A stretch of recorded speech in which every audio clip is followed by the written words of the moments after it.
በስመ አብ ወወልድ ወመንፈስ ቅዱስ አሐዱ አምላክ አሜን። ብርሃናት ሳይመላለሱ ቀላያት ሳይፈሱ ነፋሳት ሳይመላለሱ ምድርና ሰማይ ሳይዘረጋ ሐመልማላት ሳይበቅሉ የሚታየውም የማይታየውም ፍጥረት ሳይኖር ከዓለማት በፊት ብቻውን ሲመሰገን የኖረ ዓለማትን በግሩም ጥበቡ የፈጠረ ቁንጫጭትንም እንኳን ሳይዘነጋ የሚመግብ ለኩነተ ሥጋ መጥቶ ከውድቀታችን ያነሳን እስከዚች ሰዓትም የጠበቀን በመጨረሻውም ሰዓት ሰማይና ምድርን እንደ መጋረጃ ጠቅልሎ እንደ ወርቅ አንከብሎ ከቅዱሳኑ ጋር ደምቆ የሚኖር ዘላለማዊ አምላካችን ክርስቶስ ስለማይነገር ስጦታው የተመሰገነ ይሁን።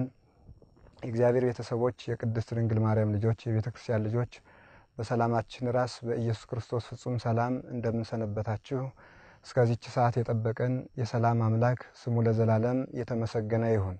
እግዚአብሔር በፈቀደና በወደደ መጠን የምንነጋገርበት የትምህርታችን ኃይለ ቃል ነቢያት የፈለጓት መድኃኒት በሚል ኃይለ ቃል እንነጋገራለን። ይህንን ቃል የምናገኘው በአንደኛ ጴጥሮስ ምዕራፍ 1 ቁጥር 10 ላይ እናገኘዋለን። ሐዋርያው ቅዱስ ጴጥሮስ ሙሉ ቃሉን ሲናገር ይእቲኬ መድኃኒት እንተሐሰስዋ ወእድዋ ነቢያት ይላል።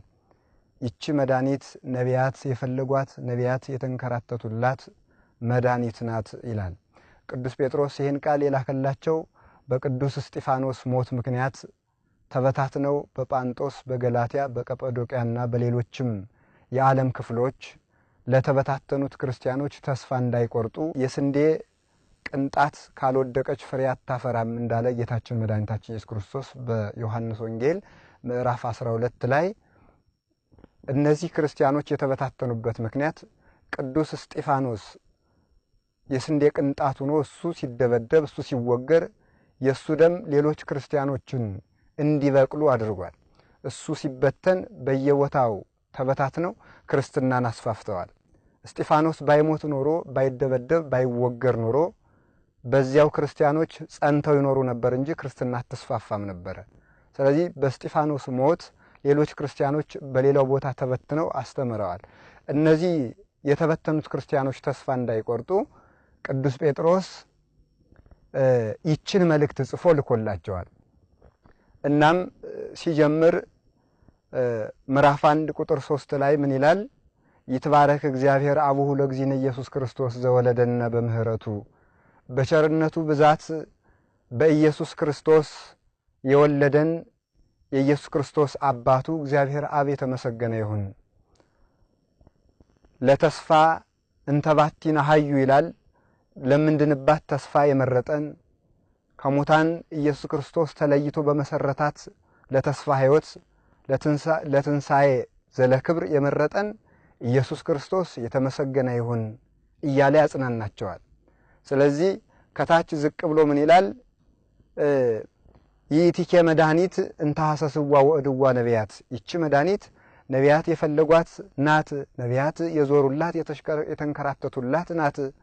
ቅዱስ ጴጥሮስ መድኃኒት የሚለው አንደኛ መድኃኔ ዓለም ኢየሱስ ክርስቶስን መድኃኒት ይለዋል። ራሱ መድኃኔ ዓለም ኢየሱስ ክርስቶስ አነ ውእቱ ትንሣኤ ወሕይወት፣ እኔ ትንሣኤና ሕይወት ነኝ፣ ከሞት አድኜ በራሴ ስልጣን አስነስቼ እኔው መድኃኒት ሆኛችሁ የዘላለም ሕይወት አውርሻችሁ የምኖር መድኃኒት እኔ ነኝ ብሎ በዮሐንስ ወንጌል ምዕራፍ 11 ቁጥር 25 ላይ ተናግሯል። ቅዱስ ገብርኤልም ለአባታችን ለአረጋዊ ዮሴፍ ሲነግረው ስሙ መድኃኒት በለው፣ ሕዝቡን ከኃጢአት ስለሚያድን ስሙን መድኃኒት በለው ብሎታል። ኢየሱስ ክርስቶስ መድኃኒትነቱ ከማንም የማይበደረው ከማንም የማይለምነው ከአባቱ ጋር በአንዲት ፈቃድ የሚያድንባት መድኃኒትነት ያለችው ራሱ መድኃኒት ነው። መድኃኒት በመሆኑም ነው ክርስቶስ ዓለምን የተቤዠ ዓለምን የፈወሰ ያዳነ እንጂ አያማልድም የምንለውም ለዚህ ነው። ኢየሱስ ክርስቶስ በራሱ መድኃኒት ነው። ኢየሱስ መባሉም ስለዚህ ነው። እነ ኢያሱ መድኃኒት ቢባሉ ዮርዳኖስን ስላሻገሩ፣ ዘገር ነቅጥቀው ጋሻ ታጥቀው ከመከራ ሥጋ ስላዳኑ፣ ስለጠበቁ፣ ጦር ሰራዊት ስላሸነፉ ነው። ኢየሱስ ክርስቶስ መድኃኒት መባሉ በራሱ ስልጣን ነፍሱን አሳልፎ ሰጥቶ ዓለምን ከገሃነመ እሳት ባህር ስላሻገረ መድኃኒት ይባላል። በብሉይ ኪዳን መጽሐፍ እንደምናነበው መድኃኒት እግዚአብሔር ብቻ ነው። ያለ እግዚአብሔር መድኃኒት የለም። ኢየሱስ ክርስቶስን መድኃኒት መባሉ እግዚአብሔር ስለሆነ ነው። ስለዚህ ኢየሱስ ክርስቶስ በስጋው የተገልጦ ዓለምን ያዳነ ስለሆነ ይእቲኬ መድኃኒት እንተ ሐሰስዋ ነቢያት፣ ይቺ መድኃኒት ክርስቶስ ስጋን ለብሶ ያዳነባት መድኃኒት ክርስቶስ ስጋን የለበሰባት ሃይማኖት ነቢያት የፈለጓት ናት ይላል። ኢየሱስ ክርስቶስ መድኃኒት ነው።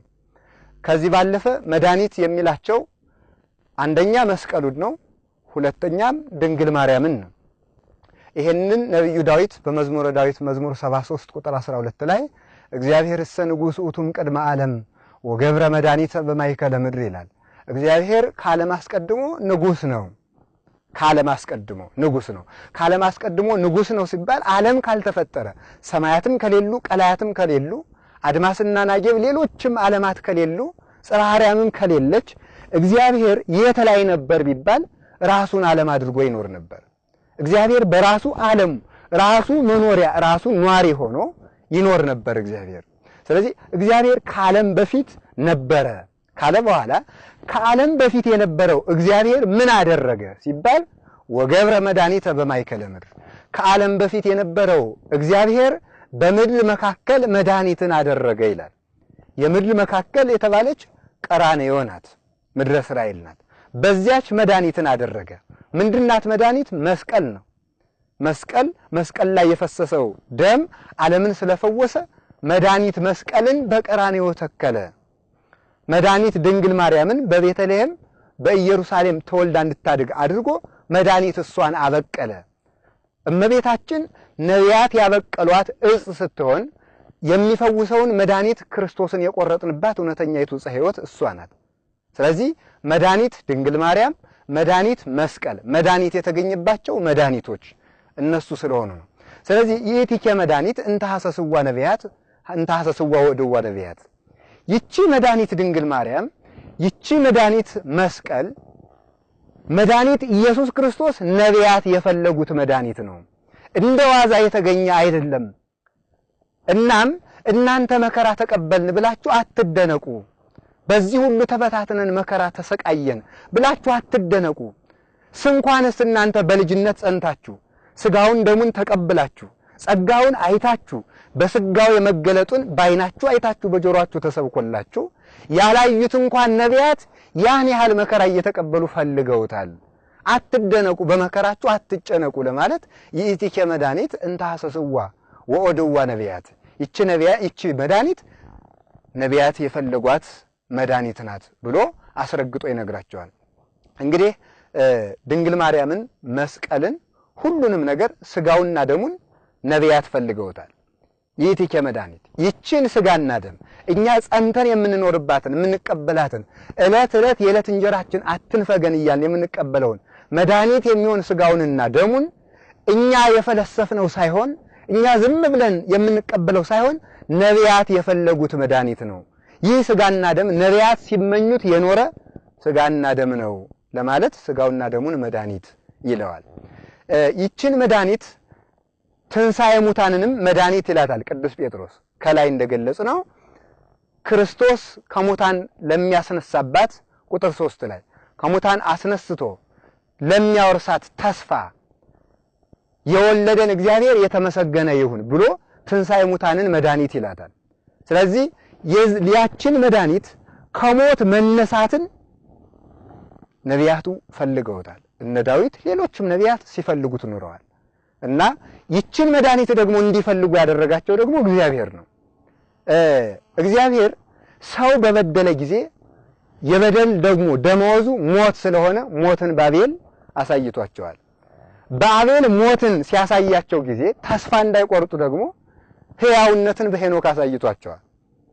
ሊቁ አፈጳዘዮን አፈርሄ አፈንቁ የተባለው ዮሐንስ አፈወርቅ በአቤል አፍርሆሙ ወበሄኖክ አሰፈወሙ ይላል።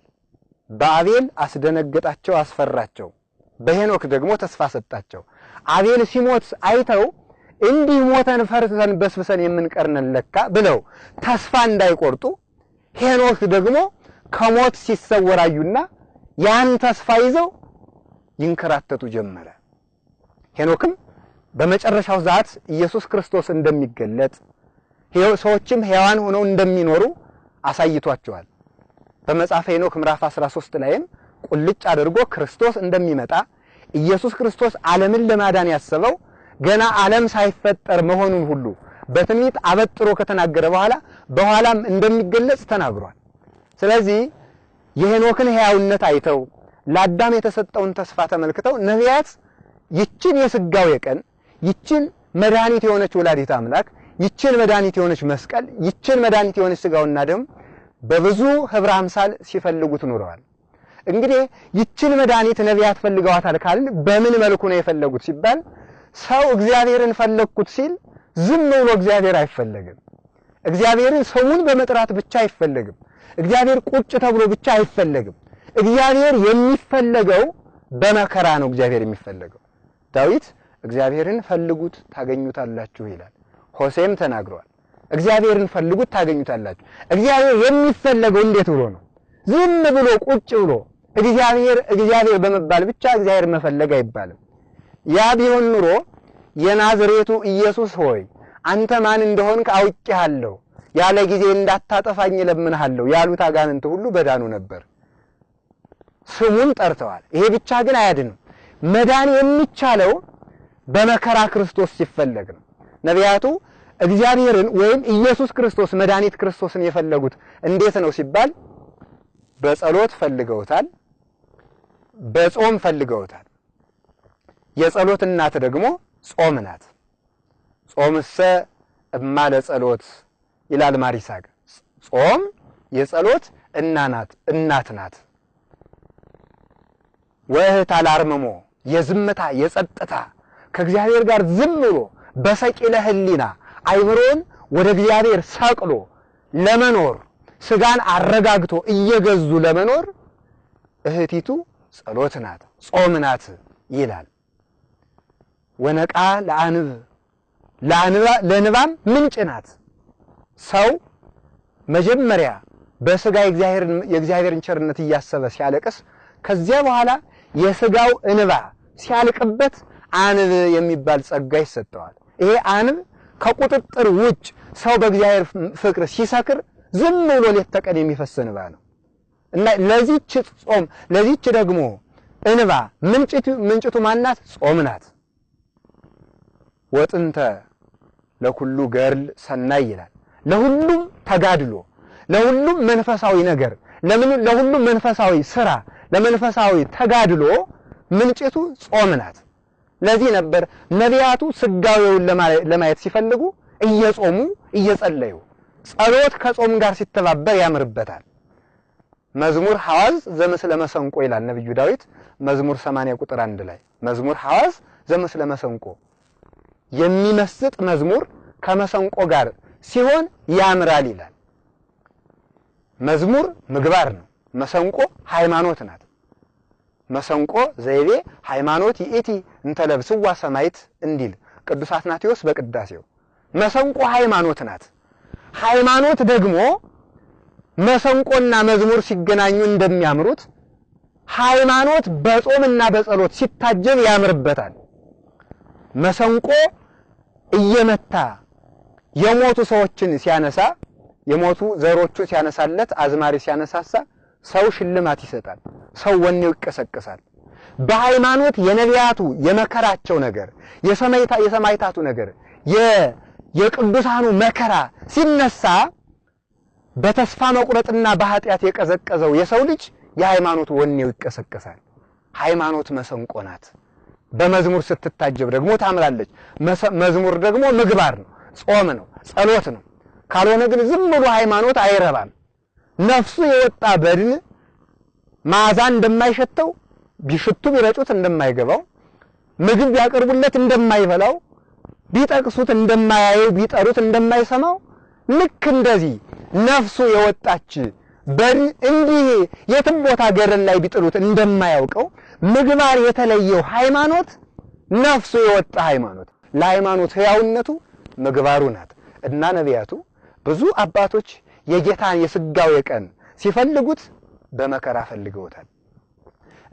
በጾም ከጸለዩት ከፈለጉት ውስጥ ለምሳሌ ነብዩ ዳዊትን ብናይ ነብዩ ዳዊት እንዲህ ብሎ ነበር መዝሙር 42 ቁጥር 3 ላይ ፈኑ ብርሃነከ ወጽድቀከ ብሎ ተናግሮ ነበር አቤቱ ብርሃንንና ጽድቅህን ላክልን ብርሃንን ጽድቅን ላክልን ለምን እነሱም ብርሃን ነበሩ የእግዚአብሔር መንፈስ ቅዱስ ብርሃን በእነሱ ላይ ያበራ ነበር እነ ሙሴም አብርተው ነበር የሆነው ሆኖ ግን የነሱ ብርሃን ከሲኦል ሊያወጣ ስላልቻለ ብርሃንና ጽድቅህን ላክልን ይሉ ነበር ፈኑ ብርሃነከ ወጽድቀከ ብርሃንን ጽድቅህን ላክልን ብርሃነከ ወልድ ላክልን ወጽድቀከ መንፈስ ቅዱስ ላክልን ብርሃነከ ሐዋርያት ላክልን ወጽድቀከ ሰባርዲት ላክልን ብርሃነከ ስጋህን ስጠን ወጽድቀከ ደምህን ስጠን እያሉ ፈልገውታል ብርሃነከ መስቀልን ወጽድቀከ ስጋህን ደምህን ስጠን እያሉ ብርሃነከ ካህናትን ወጽድቀከ ዲያቆናትን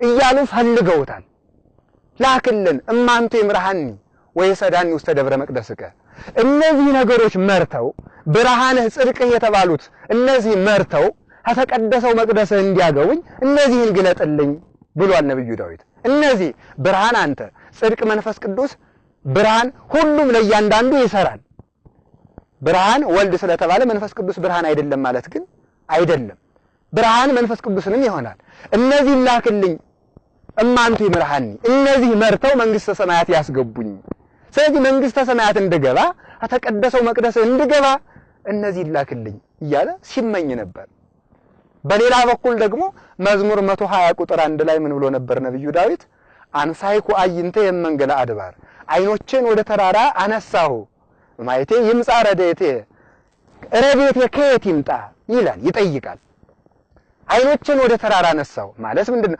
ተራሮች ነቢያት ናቸው ነቢያት ከሲኦል ያወጡኛል ብዬ ተስፋ አደረኳቸው ነገር ግን እነሱም ያዳም በደል ስለነበረባቸው ሊያወጡኝ አልቻሉም ረዴቴ ከወዴት ይምጣ ይላል ረዴቴ የሰማው እግዚአብሔር ይቆይና መልስ ሲያገኝ ብዙ አባቶች የጨነቀ ሰው ወደ ላይ ያለ ተጨንቆ እጁን ከወገቡ ላይ አሳርፎ በጭንቀት ሰማይ ጣራ እንዲያይ የታመመ ሰው አልጋ ላይ ሆኖ ጣራ እንዲመለከት ወደ ላይ ያንጋጠጡ ፈልገዋል ነቢያቱን ተስፋ አድርገው ነበር ነቢያቱ ግን ያዳም በደል ስለነበረባቸው እነሱም ከሲኦል አልወጡም እነሱም ሲኦል ይገባሉ ምንም እንኳን ሲኦል ውስጥ ነው መከራው ባያገኛቸው ለምን ነፍሶም ውስጥ ለጻድቃን ውስጥ እደ እግዚአብሔር ይላል ሰሎሞን የጻድቃን ነፍሳቸው በእግዚአብሔር እጅ ናት የእግዚአብሔር እጅ እንዳጎበር ከልላ ሲኦል ውስጥ ነቢያቱ ሳይቃጠሉ እንዲኖሩ ታደርጋቸው ነበር የሆነ ሆኖ ግን ከሲኦል መውጣት ይፈልጋሉ እና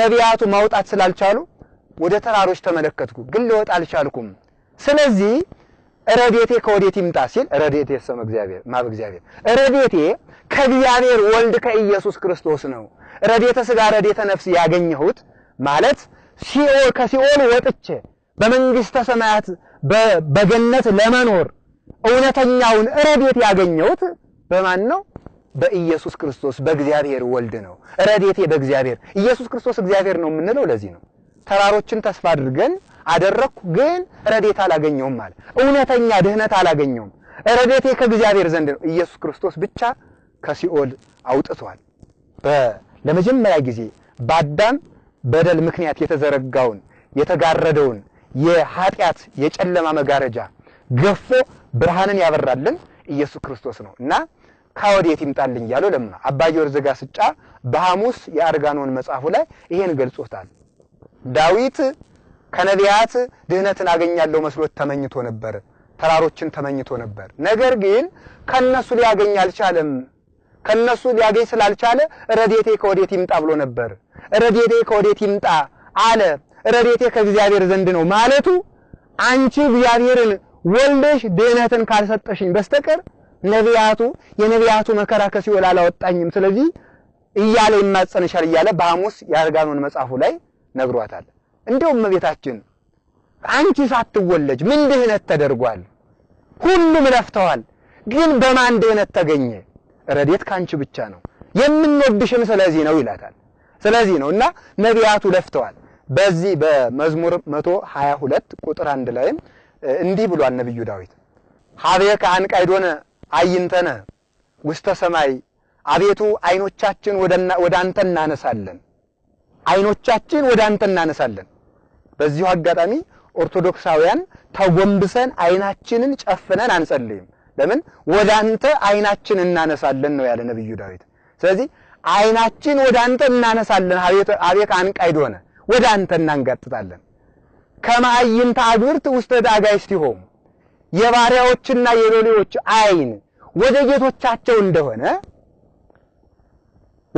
ወከማይና አመት ውስተ እደግስት እግዝእታ የገረድ አይን ወደ እመቤቷ እንደሆነ ልክ እንደዚህ አይኖቻችን ወደ እግዚአብሔር እናንጋጥጣለን። እስካመ ይሳሃለን ይቅር እስከሚለን ድረስ አይኖቻችን ወደ እግዚአብሔር እናነሳለን።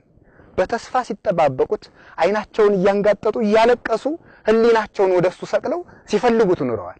ለዚህ ነው ቅዱስ ጴጥሮስ ይእቲከ መድኃኒት እየተመኙ እየጸለዩ ኑረዋል። አንሳ ይለከ ወናድነን አቤቱ ኃይልህን አንሳ አድነን እያሉ ደግሞ አብን ኃይል ወልድን ላክልን ፈኑ ዴከ ማርያም። በሌላ በኩል ነብዩ ዳዊት ደግሞ እንደዚህ ብሏል። አቤቱ ክንድህን ከሰማይ ላክልን። ክንድ ኢየሱስ ክርስቶስ ነው። ክንድ የራቀውን ያቀርባል። ኢየሱስ ክርስቶስ ርቆ የነበረውን አዳም አብ ርቆ የነበረውን አዳም ወደሱ ያቀርበው በኢየሱስ ክርስቶስ አማካኝነት ነው። ኢየሱስ ክርስቶስ አዳምን ወደ አብ አቀረበ ስንል ግን ከአብ ጋር አነሰ ማለታችን ወይም አማላች ሆነ ማለታችን አይደለም። ወደ አብ አቀረበው ማለት ወደሱ አቀረበው ማለታችን ነው። ለምን? አብ ወልድ መንፈስ ቅዱስ አንዲት መለኮት አንዲት አምላክነት ስላለቻቸው ነው። ስለዚህ ወደ አብ መቅረብ ወደ ወልድ መቅረብ ነው። ክንድህን ላክልኝ ይለዋል። በክንድ ጠላት ይደቅበታል። እግዚአብሔር አብ የአዳምን ጠላት የዓለምን ጠላት የራሱ የእግዚአብሔር ጠላት የሆነውን ዲያብሎስን እዱ መዝራይቱ በሚባል በኢየሱስ ክርስቶስ አድቅቆታል። በእጅ የቀረበን እንዲያርቁበት ቅርብ የነበሩ ከሰው ልጆች ተቆራኝተው የነበሩትን አጋንንት በኢየሱስ ክርስቶስ አማካኝነት አሰድዷቸዋል። እጅ የተባለው ለዚህ ነው። እጅ ከትከሻ ሳይነጠል የወደቀን እንደሚያነሳ ክብር ይግባውና መድኃኔ ዓለም ኢየሱስ ክርስቶስ ከባህሪ አባቱ ከአብ ከባህሪ ሕይወቱ ከመንፈስ ቅዱስ ሳይነጠል ወደዚህ ምድር መጥቶ የወደቀውን አዳም አንስቷል። ከአባቱ አልተለየም። ለዚህ ነው ነብዩ ዕንባቆም በምዕራፍ 2 ላይ ትንቢተ ዕንባቆም ምዕራፍ 2 ላይ ከደነ ሰማያተ ስኑ ወመላ ምድረ ሰባቲሁ ይላል። ሰማዩ ከደነ ሰማያተ ስኑ ውበቱ ሰማይን ሞላ፣ ወመላ ምድረ ሰባቲሁ ክብሩን ምድርን ከደነ። ከደነ ሰማያተ ስኑ የሚለው ከአባቱ ጋር በክብር ስለነበረ ነው። ወመላ ምድረ ሰባቲሁ ከዚህ ደግሞ ከመቤታችን ጋር ደግሞ አለ። መላእክቱን ያስደነቃቸው ይሄ ነው። ከመቤታችን ጭን ላይ ሆኖ ሲያዩት አምላካችን አይደለም እንዴ ብለው ሰማይ ላይ ሲሄዱ ደግሞ አግኝተውታል። ወሰላም በምድር ስምረት ወሰላም በሰባት ለእግዚአብሔር በሰማያት አሉ። ዮሐንስ አፈወርቅ እንደገለጸው በሃይማኖተ አበው ላይ ሰማይ ላይ ከአባቱ እቅፍ ጋር ቢያገኙት ሰባት ለእግዚአብሔር በሰማያት አሉ። እንደገና ተመልሰው ሲመጡ ከመቤታችን ላይ ሲያገኙት ደግሞ ወሰላም በምድር ስምረቱ ለሰብ አሉ። ስለዚህ ክንድ ከትከሻ ሳይነጠል የወደቀ እንደሚያነሳ ከአባቱ ክብር ሳይለይ የወደቀውን አዳም አንስቷል። ለዚህ ነው ክንድህን ላክልን ፈኑ ዴከ ማርያም እያለ ነብዩ ዳዊት ክንድህን ላክ እያለ ሲመኝ ነበረው። ከዚህ በተጨማሪ ክንድ ከክንድና ከትከሻ ማን ቀድሞ ተፈጠረ አይባልም። ትከሻ ባለበት ዘመን ሁሉ ክንድ አለ። ክንድ ወደ ታች ወርዶ ስለመጣ የወደቀ ስላነሳ ትከሻ ይቀድመዋል ይበልጠዋል አይባልም። ኢየሱስ ክርስቶስ ወደዚህ ምድር ስለመጣ አባቱ አብ ይቀድመዋል አይባልም። ሁለቱም እኩል ናቸው። ማን ቀድሞ ተገኘም አይባልም። እሱ ወደዚህ ምድር ስለመጣ ደግሞ ከአባቱ ያንሳልም አይባልም። የአባቱ ክብር የሱ ክብር ነው። ስለዚህ ነቢያት የፈለጓት መድኃኒት ይሄ ነው። በጸሎት ፈልገዋል ብዙዎች አባቶቻችን እነ ኢሳይያስም ሌሎችም ፈልገውታል። ከዚህ ቀጥለን ስናይ በጾም ፈልገውታል። በጾም ይሄ ጾም የእግዚአብሔር መፈለጊያ መሳሪያ ነው። በጾም መብል የኃጢአት ምንጭ እንደሆነ ሁሉ ጾም ደግሞ የጽድቅ ምንጭ ነው። የሚበላ ሰው የሚበላው እንጀራ ወደ ደምነት ይቀየራል። ያ ደም ሲበዛ ደግሞ ይገነፍላል። አውጡኝ አውጡኝ ይላል። ሰው እሳትነቱ የሚበዛበት በእሳትነት ባህሪው ዝሙት የሚገነፍልበት መብል መጠጥ በጾምና በጸሎት ሳይገሰጽ ዝም ብሎ እየተከማቸ ከመቀመጡ የተነሳ ነው። አንድ ሰው ድመትን በሆዱ ውስጥ ወይም በሸሚዙ ወይም በጃኬቱ ውስጥ ቋጥሮ ቢይዝ ያቺ ድመት ሰውነቱን ትሟጭረዋለች። አውጣኝ አውጣኝ እያለችም ተጮህበታለች። ልክ እንደዚህ መብል መጠጥ በጾም በስግደት በጸሎት ሳይቀጣ በሆድ ውስጥ ከመቀመጡ የተነሳ ዝሙት ስሩ እያለ ያሰቃያል። ለዚህ ነው በዚህ በኖህ ዘመን የነበሩ ሰዎች ያለ መጠን ሌት ተቀን በዘፈንና በጭፈራ ይበሉ ይጠጡ ስለነበረ ዝሙታቸው ከመጠን በላይ ገንፍሎ ስለወጣ ራቁታቸውን እየዞሩ ይዘፍኑ ነበር። በመጽሐፈ ቀለሜንጦስ ምዕራፍ 2 ላይም ተገልጿል። ልብስ ለብሰው መዝፈን አልበቃቸው ቢል ራቁታቸውን መስፈን የጀመሩት የመብል የመጠጥ መገንፈል ነው።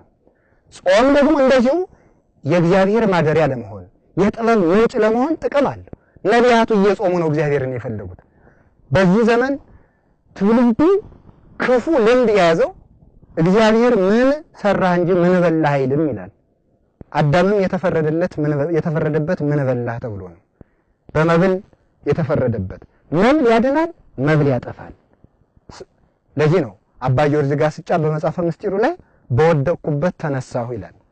በወደቅኩበት ተነሳሁ የሚለው በመብል ወደቀ፣ በመብል ተነሳ፣ በሴት ወደቀ፣ በሴት ተነሳው ሲል ነው። መብል ጣልን፣ መብል አነሳን፣ ሴት ጣለችን፣ ሴት አነሳችን። ድንግል ማርያም ናት። በሔዋን ወደቅን፣ በድንግል ማርያም ተነሳን። በዕፀ በለስ ፍሬ ወደቅን፣ በእውነተኛይቱ ዕፀ ሕይወት ፍሬ በድንግል ማርያም ፍሬ ተነሳን። ስለዚህ መብል ክፋትን እንድናመነጭ የኃጢአትም የዝሙትም የጭፈራም እግዚአብሔርን የመቃወም ሰማይን በጡጫ ምድርን በርግጫ እያልኩ ያለ መጠን ልጥገብ ማለት ነው የሚያመጣው። አይን በዝሙት እንድንለከፍ የሚያደርገው ያለ መጾምና ሌት ተቀን የመብላት ጉዳይ ነው። ስለዚህ አባቶቻችን ነቢያት የፈለጉት በጾም ነው። አባታችን ሙሴ ሁላችንም እንደምናውቀው 40 ቀን 40 ሌሊት ጾሟል። በኦሪት ዘጸአት ምዕራፍ 32 እንደምናነበው 40 ቀን 40 ሌሊት ጾሞ ፊቱ እያበራ ተመልሷል። እግዚአብሔርም ጋር ተገናኝቷል። ሰው ከመብል ሲለይ እግዚአብሔር ጋር ይገናኛል። ሰው የመብልን ቅንጣት ከሆዱ ባጠፋ ቁጥር የእግዚአብሔር ብርሃን በልቡ እየተሳለበት ይሄዳል። እና አባታችን ሙሴ ብርሃን ተስሎበት ተመልሶ እንኳን ከሲና ተራራ ሲወርድ እስራኤል ሙሴ ተገልበብ ለነ ፊትህን ሸፍንልን ያንተን ፊት ማየት አቅቶናል እስኪሉ ድረስ ብርሃኑ አይናቸውን ያንጸባርቃቸው እስከሚመስል ድረስ እስከሚያንጸባርቃቸው የተጨነቁት ለምንድን ነው ቢባል ጾም ነው። ክብር የሚገኘው በጾም ነው። አባታችን ኤልያስም ልክ እንደዚሁ 40 ቀን ቢጾም አንድ ቀን ከዚያች ከመልካሚቱ መሶበ ወርቅ ባገኛት ህብስት ያችን በልቶ 40 ቀን ጾሞ ወደ ብሔረ ሕያዋን ተነጥቋል። ሰው ከሞት ይሰወር ዘንድ ቢሻ መጾም አለበት። ሲጾምም ስጋውን ደግሞ እየተቀበለ መሆን አለበት። ያቺ መሶበ ወርቅ የድንግል ማርያም ምሳሌ ናት።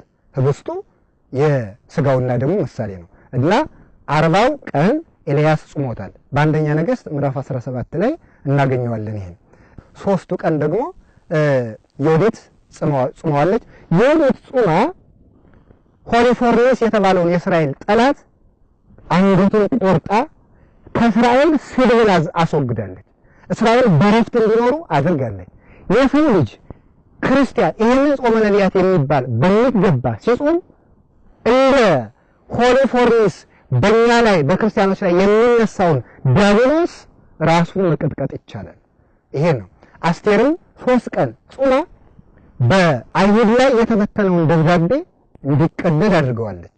ስለዚህ ሰው በእግዚአብሔር ዘንድ የተመዘገበበት የኃጢአቱ መዝገብ እንዲቀደድለት ስሙ በሕይወት መጽሐፍ እንዲጻፍ ቢፈልግ እችን ጾመ ነቢያትን ሳይንቅ መጾም ይጠበቅበታል። ነቢያቱ ጾመው ጌታን እንዲወለድ መወለዱ እንደተጠባበቁ እኛ ጾመን ልደቱን ለማክበር ይህን ጾመ ነቢያት የተባለውን እንጾማለን ማለት ነው።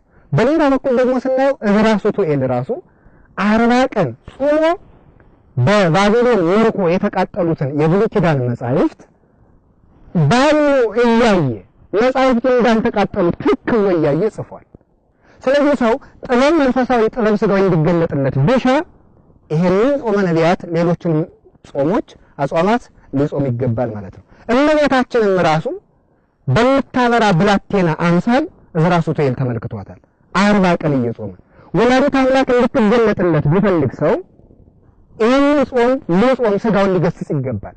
በመጽሐፈ መነኮሳትም እንደተቀመጠው አንድ መነኩሴ እናትክን ካላሳየኝ እያለ 7 ዓመት በጾምና በመከራ ጸልየዋል። በሰባተኛው ዓመትም አይቷታል ይላል።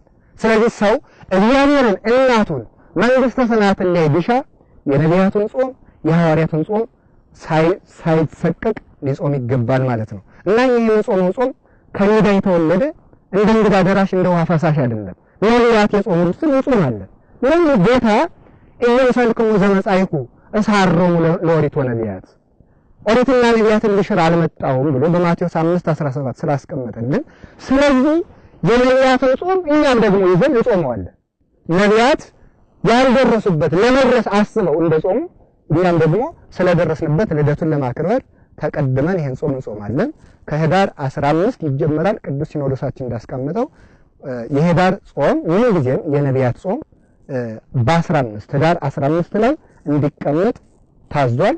ከዚህ ቅዱስ ሲኖዶሱ ካስቀመጠልን ህግ በተጨማሪ በቤተ ክርስቲያናችን መጽሐፍ በስንክሳሩ መጽሐፍ በህዳር 15 ስንክሳር ላይ በዚህች ዕለት የተከበረ ሰማዕት አረፈ ካለ በኋላ የሰማዕቱን ስም ጠቅሶ በዚህች ዕለት የጌታችን የኢየሱስ ክርስቶስ የገና ጾም ጥንቱ ናት መጀመሪያዋ ናት ብሎ አስቀምጧል። በዚህች ዕለት ካለ ህዳር 15 ማለት ነው። በዚህች ዕለት ጾሙ እንድትጀመር ታዟል ማለት ነው። በአራቱም ዘመናት በ15 እንዲጀመር አስቀምጧል። ቅዱስ ሲኖዶስም ስንክሳራችንን የሚያስተምረው ይሄ ነው። አንዷ ቀን ገሃድ ናት። ገሃድ መገለጥ ማለት ነው። መገለጥ የጌታችን ኢየሱስ ክርስቶስን መገለጡን የጥምቀትም መገለጥ ነው። ምስጢረ ሥላሴ ስለተገለጠ፣ ልደትም መገለጥ ነው። የማይታየው አምላክ በሥጋ ስለተገለጠ ይህን ለማክበር እንጾማለን። በአንድ በኩል ጋድ ይላል በፍትሐ ነገሥቱ። ጋድ ማለት ለውጥ ማለት ነው። ለምሳሌ ናቡከደነጾርን ጋዳ ኦፍ ይለዋል። በኦፍ የተለወጠ ሲለው ነው። በትንቢተ ዳንኤል ጋዳ ኦፍ በኦፍ የተለወጠ ነው። ልክ እንደዚህ ነው። ጋድ ማለት ለውጥ ማለት ነው። ለምንድን ነው ልደት ረቡዕ ቀን ቢውል የዚያን ቀን ሌሊት ስለሚቀደስ ስለማይጾም ለዚያ ቀን ፋንታ ተቀድመን አንድ ቀን ገሃድ እንጾምለታለን ማለት ነው። 40ውን ነቢያት ጾሙት፣ 3ቱን አስቴር፣ ዮዲት፣ ኋላም እመቤታችን ጾመዋለች። አብርሃም ሶርያውም ጾሞታል። ብዙ አባቶች ጾመውታል። አንዷን ቀን ደግሞ ገሃድ ብለን እንጾማታለን ማለት ነው። ስለዚህ የኢቲኬ መድኃኒት እንታሰስው ነቢያት እንታሰስው ወኦድዋ ነቢያት፣ ይቺ መድኃኒት ነቢያት የፈለጓት ናት። ነቢያት በፈለጓት ሃይማኖት ጸንተን ስጋውን ደሙን ተቀብለን ለዘላለም በዚች በነቢያትና በሐዋርያት በሊቃውንት መሰረት ላይ እንድንጸና የእግዚአብሔር ቸርነት የድንግል ማርያም አማላጅነት የቅዱሳን በረከት በላያችን ላይ ይደርብን። ስብሐት ለእግዚአብሔር ወለወላዲቱ ድንግል ወለመስቀሉ ክብር። ይቆየን።